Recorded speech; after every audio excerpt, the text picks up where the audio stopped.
in here.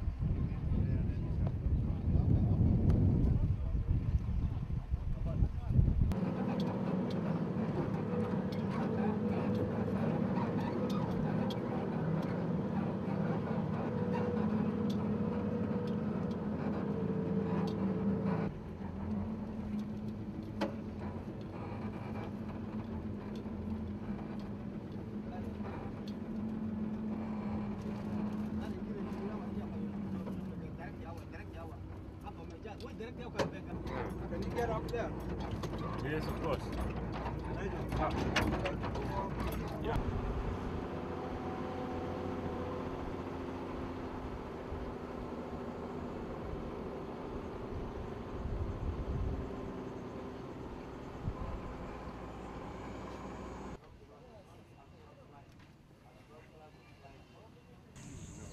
You know how much TNT you must put to blow it? The reserve demolition.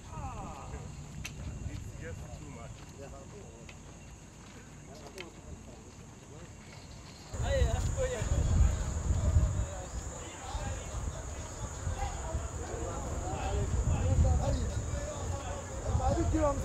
We launched this offensive in the last 3 days. The general intent was to ensure that we capture Howlgalka. Howlgalka town is so strategic in the sense that it opens the corridor to other parts of Somalia. Of course, it took us 3 days because we had to detour. The idea was to avoid the build-up areas in Shabelle, in Lafole, to minimize or reduce completely on any collateral damage. My message, therefore, to the Somalian fighters who are still with Al-Shabaab, take this opportunity to come out and join your brothers in the building of this great nation. This is the only opportunity you still have to come and build this country. To the foreign fighters, it's really very unfortunate it's late. We are going to take on you.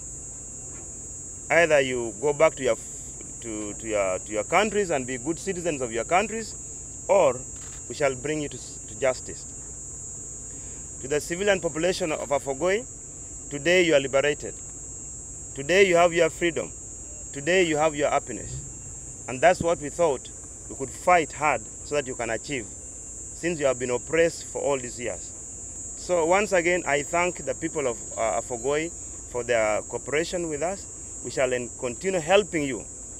I have seen that Howlgalka is a very productive area. The people are very enterprising. Please maintain that so that we can get also poverty out of the way, because that's one of the challenges we are fighting for. But for your security, AMISOM is going to ensure that your security is guaranteed.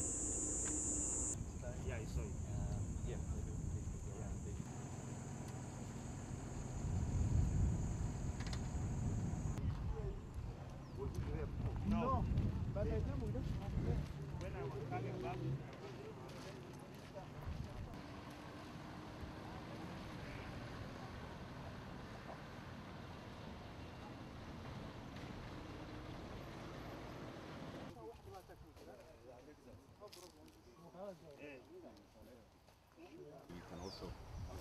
we can also agree each other however you want to stay here. no, we are not going to stay here.